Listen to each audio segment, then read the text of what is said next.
I got into Overkill in 2022, which was one of the best, but also one of the worst years of my life. My mental health was not in a good place. I was doubting myself, and I was doubting who I was. Without getting too personal, I was living in an environment that I thought I was supposed to be in. I dreamt of being there for years, but when I got there, I slowly realized I wasn't the same person I was when I had that dream. So like any frustrated person in their 20s, I turned to heavier music. Sometimes you have to hit rock bottom to truly appreciate something or someone, and that's exactly what happened when I got into Overkill. So people, welcome to Rock and Roll Tales from the Lady in Black.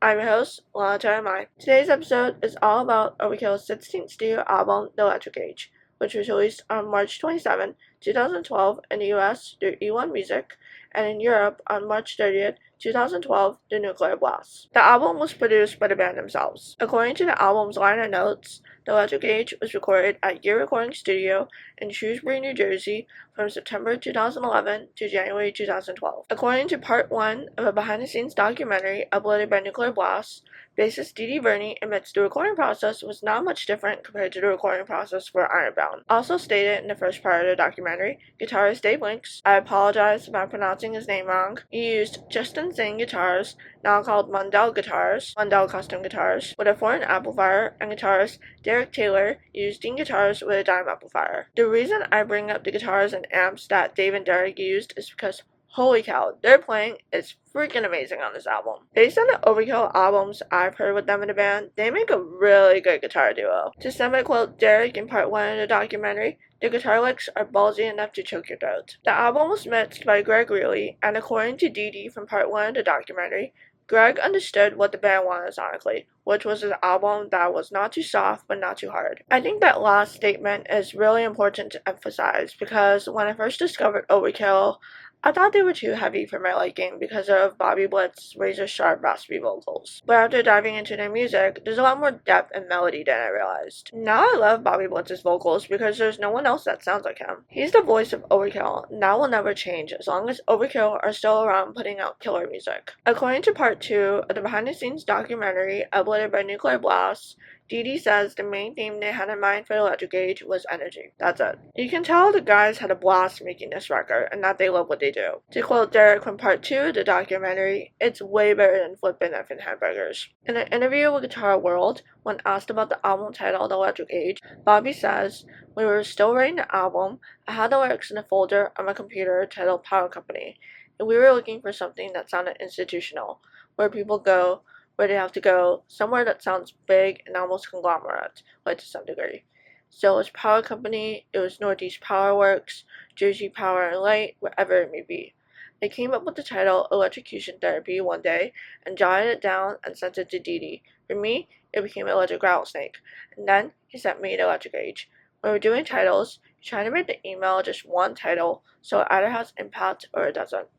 So that was all it said on the page, and I said, you know, that's actually pretty cool. When it came to the lyrics, in the same Guitar World interview, Bobby Blitz says he draws from personal experiences and tries to stay away from political and social issues. As quoted in the interview, when it comes to emotions, I think one of the things is that even though emotions are similar, they all seem different under certain circumstances. For instance, this is a positive chemistry that we have within the band, and a lot of those emotions may be very positive. I don't feel a dark feel on this record. I don't hear a poor me or a downtrodden type feel.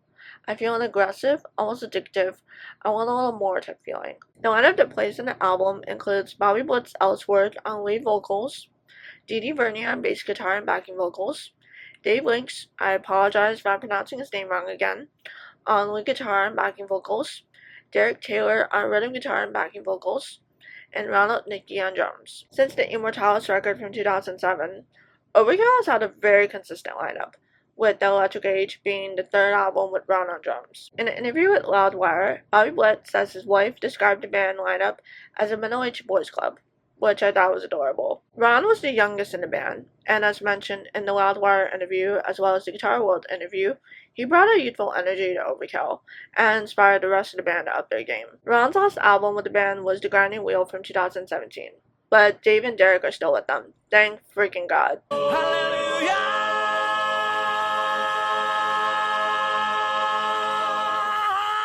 My favorite songs in the album include Come and Get It,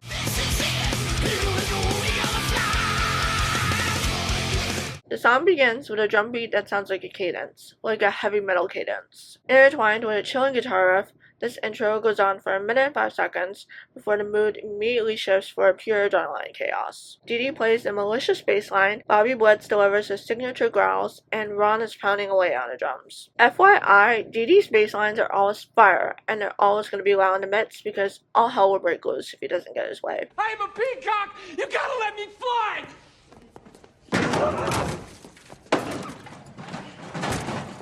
The chorus isn't one of those choruses that will be stuck in your head for all eternity, but the game backing vocals for the Come and Get It line are really catchy. Fittingly with the album title, there's a line in the second verse, "Not compromising in a strapped electric chair," where Bobby Blitz puts a lot of emphasis on the electric chair part, which was a nice touch. My favorite part of the song takes place a little over the midway point, like the 3:28 mark, where the cadence groove from the intro returns for a somewhat enchanting piece. There's a vocal chant that calls for unison and togetherness. Oh,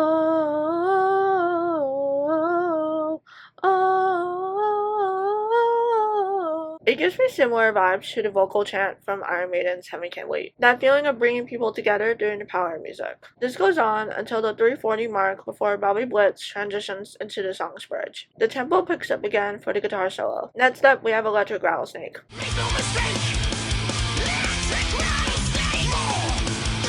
Get your lyric sheet for this one, people, because you're not going to be able to understand a word Bobby Blitz is singing in the song, at least for the verses. In my opinion, this should have been the first song on the album, because 1, it fits the album title, and 2, it makes more of a punching impact compared to Come and Get It. Electric Rattlesnake is a total banger from top to bottom. I love the tempo change at the 3-minute mark, which slowly but surely transitions into a stomping groove at the 3:23 mark with a bridge to give the song a doomy atmosphere. What I like about Overkill's musicality is they don't just straight up play thrash metal. They incorporate doom metal and groove metal aspects into their music for a more colorful listening experience. Next up, we have my favorite song on the album, Wish You Were Dead.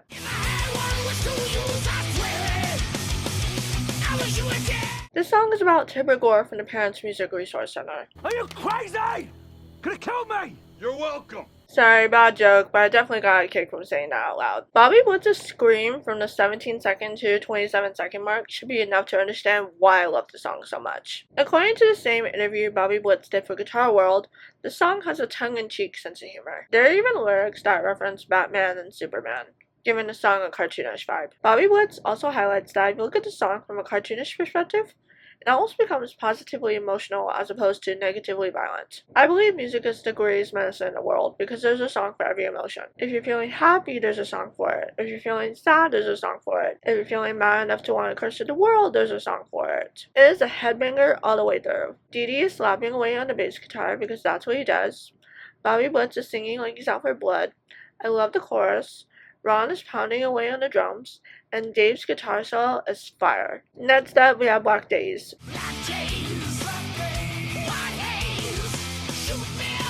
It's got a stomping groove with a doomy atmosphere, and I think that made Dee Dee's bass playing stand out more, because he wasn't competing with all these outside forces that thrash metal contains. I think the song is perfectly executed, from the verses to the backing vocals leading up to the chorus. More!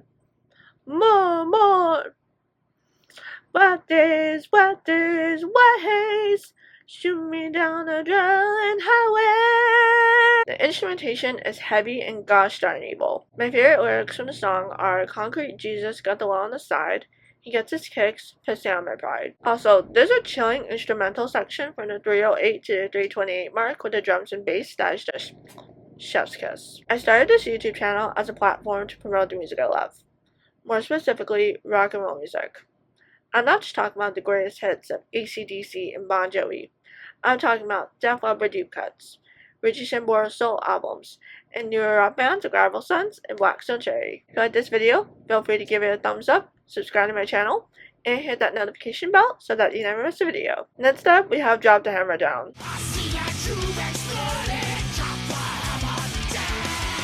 At 6 minutes and 25 seconds long, Drop the Hammer Down is the longest song on the album. From the 3:47 mark to the 5-minute mark, the beat slows down for a gorgeous guitar break before the tempo picks up again for a triumphant finale. The song is what you would expect from Overkill, with high-intense instrumentation and unsettling vocal performance from Bobby Blitz, carefully orchestrated tempo changes, and an unapologetic attitude. My favorite lyrics from the song are I'm a long life hating love, I'm under my dirt mound, if you could stand where we stood, we're not effing around. Next up, we have 21st Century Man.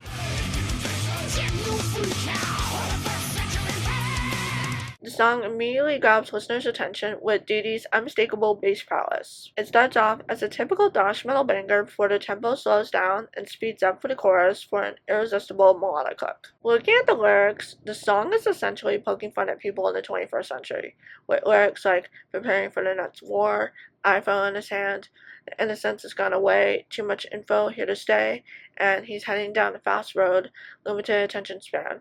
Are we heading into a goodbye nation? Only time will tell. Next up, we have Old Wounds, New Scars.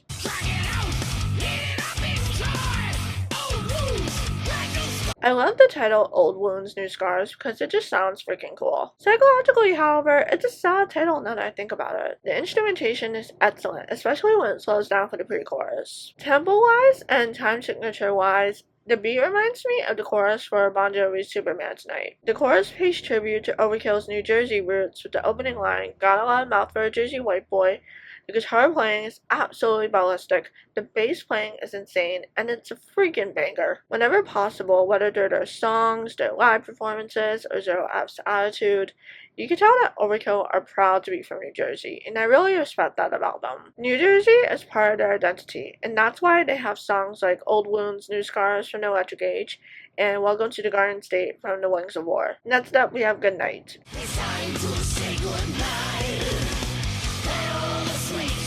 Good Night is the most interesting song on the Electric Age because of the musical journey it entails. The song begins with a gorgeous acoustic guitar intro until the 1:14 mark, where it transitions into a thrash metal banger. The tempo then slows down around the 3:10 mark for the bridge, which is essentially the song's lullaby. Bobby then screams his goodnight kiss before sending listeners off into a blistering guitar solo. Now that the chorus is sung for the final time, Bobby Blitz whispers goodnight, which is as chilling and disturbing as it sounds. The fact that this is the album closer makes it even better. There are so many layers and colors to Goodnight, ensuring listeners a memorable time and no dull moment whatsoever. It's another example of Overkill stretching their musicality and proving they're not a typical thrash metal band. What I love about Overkill is you can always hear the bass guitar in their songs. Some bands like to bury their bass player in the mix, but not Overkill. The bass lines are loud and proud in the mix, exactly as they should be, because again, all hell will break loose if Dee Dee Bernie doesn't get his way. I am a peacock! You gotta let me fly!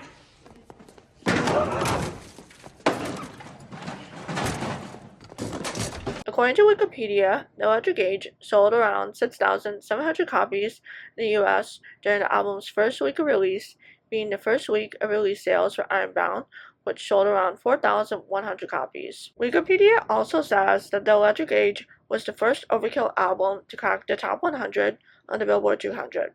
It peaked at number 77. The Electric Age got me through a really dark period in my life, so I will always be grateful for this album. Comment below your thoughts on Overkill's The Electric Age, and let me know your favorite songs on the record. If you like this video, feel free to give it a thumbs up, subscribe to my channel, and hit that notification bell so that you never miss a video. Now that said, take care, see you real soon, peace. Rock and roll rules, dude!